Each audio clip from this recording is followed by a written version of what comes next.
Republic. Government is doing these deals in secrecy. They're signing some agreements and papers in secrecy. And Democratic Republic of Congo is also very concerned with the fact that the oil pipeline project has an issue with environmental degradation. Now, all that will come in a little bit later as we're discussing the details of the stories that, of course, made it to our desk this morning. I'm very glad to have you on the show with us, and I'm excited that we'll be taking this ride together. Assalamu alaikum wa rahmatullahi ta'ala wa barakatuh. We're going into the 9th day of Ramadan, meaning that the 10th day is almost here. And if the 10th day is here, that means we have only 20 more days left to get to the end of Ramadan. Today being the April 20th of April, just to confirm, to make sure that I'm correct, 21st of April 2021 being a Wednesday. The days are running quite fast, and that means that Mufti Menk's being in Uganda is approaching very fast as well. We said that Mufti Menk will be in Uganda on the 25th, and that means there'll be a number of occasions taking place where Mufti Menk will be at the Pearl of Africa. We are partnering with the coming of Mufti Menk. When I say we are partnering, I mean STV is partnering with the coming of Mufti Menk, and will be bringing you Mufti Menk live from where he arrives at the airport to when he goes to Pearl of Africa, to his first occasion, which will be laying the foundation stone at Musa Islamic School, a school that is going to build for children, Islamic children, Muslim children. And then after that, of course, he will have a prayer session at Tawheed Islamic, and then he will come back and have a dinner session with all Muslims who are able to pay 300,000 Ugandan shillings. And that will be on the 26th, the night of 26th, where you'll have iftar with Mufti Menk, and there'll be a lecture with him. Now, before that, for the Muslims who are with us right now, there will be a children's time with Mufti Menk that is on the 25th, whereby the children who are going to be able to pay 100 to 50,000 will meet Mufti Menk with their parents, of course, there. So if you want to dodge the 300K, I'm not saying that you should, because that will be a more closer personal, you know, conversation with Mufti Menk. Then the one with children will be the one that is good for you. You go there with your child, meet Mufti Menk. There'll be first painting, swimming, and bouncing castle for the kids who will be there with Mufti Menk. Now, away from that, there'll also be another one, which will be suhoor. Suhoor meaning the nightly dinner. I wouldn't even call it dinner, it's almost breakfast, because it's at 3 to 4, where Muslims eat that in order to get their tummies and their bodies ready for the day of fasting, the whole day. And Mufti Menk will be having that with especially married couples, which will be $400 for room, dinner with Mufti Menk, or breakfast, or whatever you want to call it, but suhoor is what we call it, with Mufti Menk. And then he will be having a lecture with married couples. Now, it doesn't have to be married couples as well only. We have $120 for these people who don't have couples, who don't have wives, who don't have husbands. So you pay for the room and the food and Mufti Menk, and then you'll be meeting him at that time for him to pray to you, for you to get a good husband. Now, there's that session, and then later on we'll definitely be having the celebrity dinner, where celebrities in Uganda will have a chance to meet Mufti Menk, but that will be at invite only. The tickets are at Pearl of Africa, and of course, for you who wants to be able to see Mufti Menk, this is your chance to pay that money, and that money is also going to charity. So you're doing a 2-2 deal, a double deal, where you're giving to charity and you're also going to see Mufti Menk to get some of his lectures for Ramadan. Mufti Menk's lectures are not only for the Muslims. He's quite an inspirational character, that when he gives his lectures, it goes beyond just being for the Muslims. It is actually for everybody, because of how inspirational it is. Now, for you who doesn't know Mufti Menk, one of these days we'll be making him our profiling personality of the day, and we'll be reading his details and seeing exactly who Mufti Menk is. So let's start with the first show, but before I do that, I want to tell everybody who's watching me right now that you are a winner, and nobody should tell you otherwise. Regardless of how long it takes for you to win, patience is worth it. Now, that's one of the lessons that I had to learn in my life. I'm one of the most impatient people you'll get to know in your life. But I have also gotten to learn that regardless of what you do in life, you've got to wait. See, when a lion is going to hunt for a deer, it is quite patient. It sits in the grass, disguises itself, and then it waits for when that deer is actually not paying attention to their surroundings, and that's when they attack.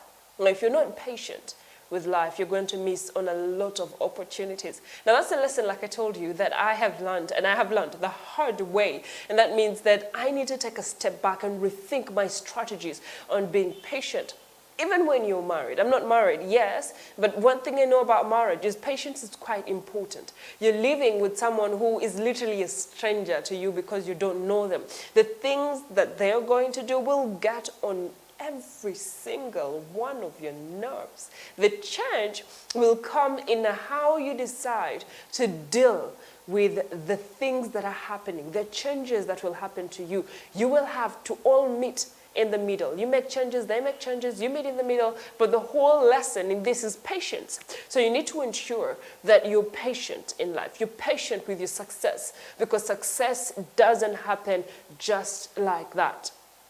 It takes consistency, it takes hard work, it takes dedication of your time in what you're doing.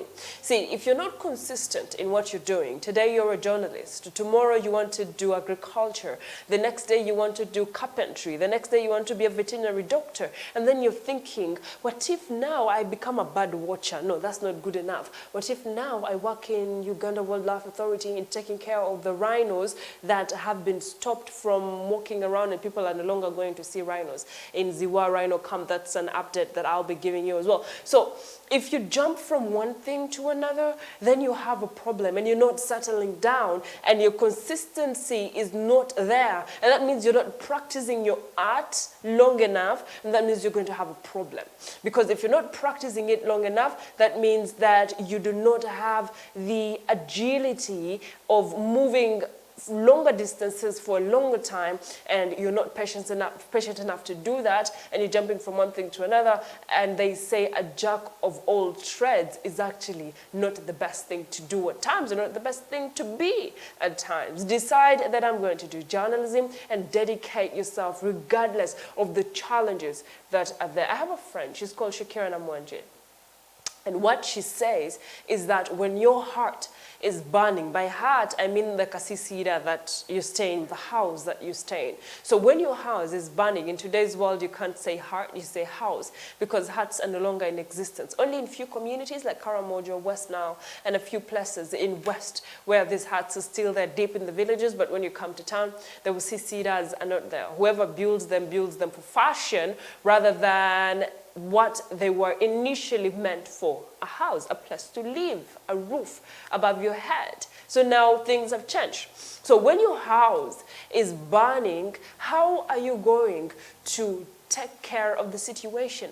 Are you going to run to your neighbor's house and say, neighbor nzuno, enyumba yange is on fire, ikutwa muliro, I want to stay in yours for as long as I can until I get a new house? Or are you going to try your best to put out the fire and save whatever it is that you're going to save, and put the little bit of repair that you need in your house or on your house, and then go back living in that house? So who are you? What type of person are you? Are you the type of person who gives up easily, or are you the type of person who braves on regardless of how difficult life gets? Well, that's the question that you need to ask yourself.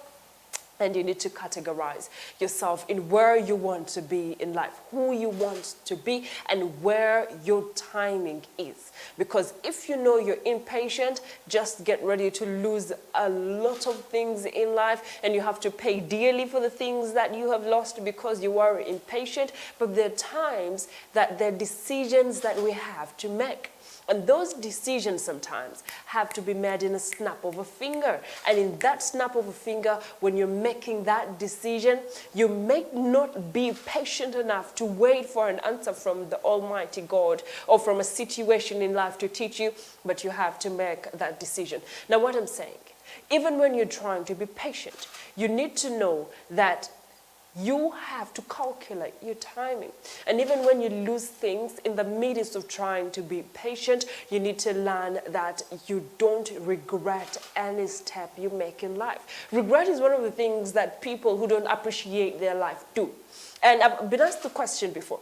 And the question was, Latifa, if you were to turn back time, what is it that you would change?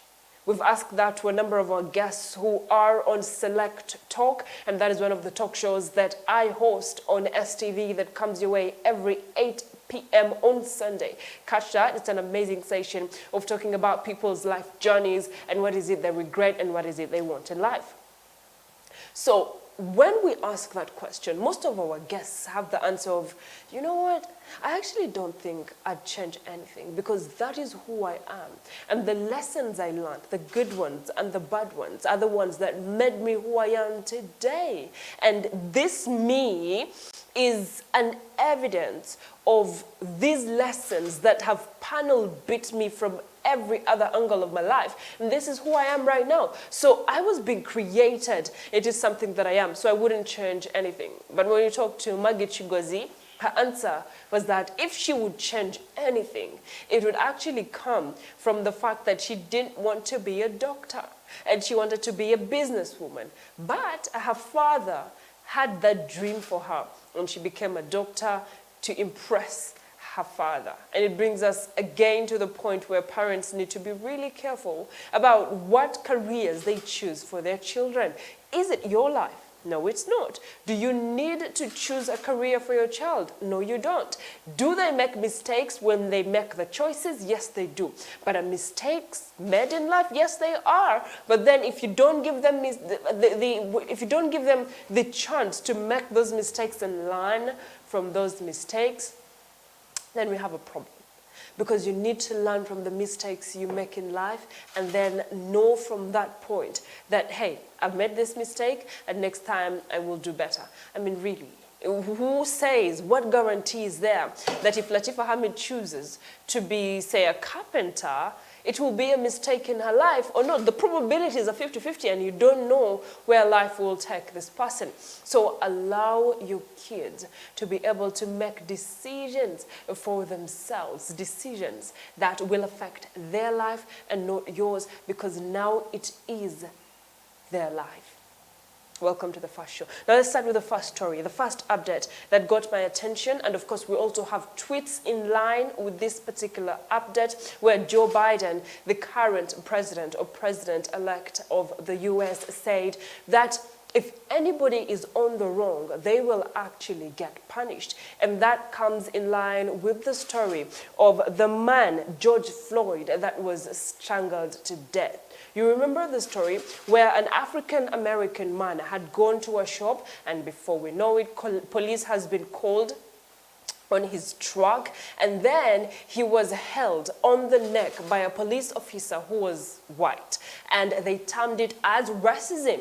And he was held and he kept telling the police officer, I can't breathe. And that is the slogan that protesters in the US, including George Floyd's family, kept using to try and get justice for George Floyd. It has been a very long time, and a lot of people have been waiting for this particular justice for George Floyd, who kept screaming and saying, I cannot breathe, including second-degree unintentional murder. They called it unintentional murder. And third-degree murder and second-degree manslaughter in the death of George Floyd. I think at this time, George Floyd's family will be at peace. Now, that exactly is the tweet that I have been talking about. No one should be above the law. And today's verdict sends that message, but it's not enough. President Biden said as he was calling on the Congress to act on police reform legislation after Derek Chauvin was found guilty of murder. Now, this is not the first time that an African-American person has been killed in the US. There have been a number of stories, including one where this person was a polythene bag, so to say, was put over his head because he was spitting out. Now, Joe Biden, however, said that he is not going to pass any security information to Donald Trump because he said Donald Trump is actually a threat to the U.S. security. You remember the tweet that Donald Trump put about sanitizers and how people could drink sanitizers in order to get rid of coronavirus, or COVID-19, or the COVID-19 pandemic. And then do you also remember when Donald Trump was sick with COVID-19 or had been checked and they said that he was suffering from COVID-19 and he was put under isolation and treatment. And after just 2 days, Donald Trump left the place where he was put under isolation and went around, although he stayed in his cars, but there was risk that he put his security people in because they were sitting in the same car as him. And remember, the bulletproof cars that are given to presidents don't have a lot of aeration inside. So there was a risk that he put his security detail in, and a lot of people condemned that. And they got to a time where Twitter and all his other social media platforms blocked Donald Trump's social media. Now, as we're still discussing the details in our updates before we go to the main stories, the Ziwa Rhino Sanctuary has closed to public, and there's ownership conflict about the Ziwa Rhino Sanctuary. Now, this story was brought to us yesterday by our news team in Select Eyenjauro. And Suhel Mugabe, the head of the newsroom here at STV, is quite passionate about this story because he did it earlier on before this particular conflict came up. Now, there's a problem between two people, or unresolved conflict concerning the ownership of the facility or the land where this facility is seated. Now, for now, UWA has decided that it will close the Ziwa Rhino Sanctuary to the public because it needs to resolve the misunderstandings that is happening. In quote, UWA said, in line with UWA's mandate of protecting wildlife resources in Uganda as per the Uganda Wildlife Act of 2019, Uganda Wildlife Authority has taken over full charge of security of the rhinos in order to secure the rhinos sanctuary. And that is the statement that they released. They also said for this to be effectively done, Uganda Wildlife Authority has, with immediate effect, closed Ziwa Rhino Sanctuary to the public, and as such, no tourism activities will be undertaken until further notice. Now, this is happening because a few months ago, some people entered the tourist or tourism site, and that is the Ziwa Rhino camp, and they broke into the offices and they robbed a number of items, including computers and phones. Now, in order to understand the conflict that is happening in Ziwa Rhino Camp or Rhino Sanctuary, you need to know that there are two people in Ziwa Rhino Sanctuary, or two groups. One of them is the Ziwa Rhino and Wildlife Ranches, tagged ZRWR.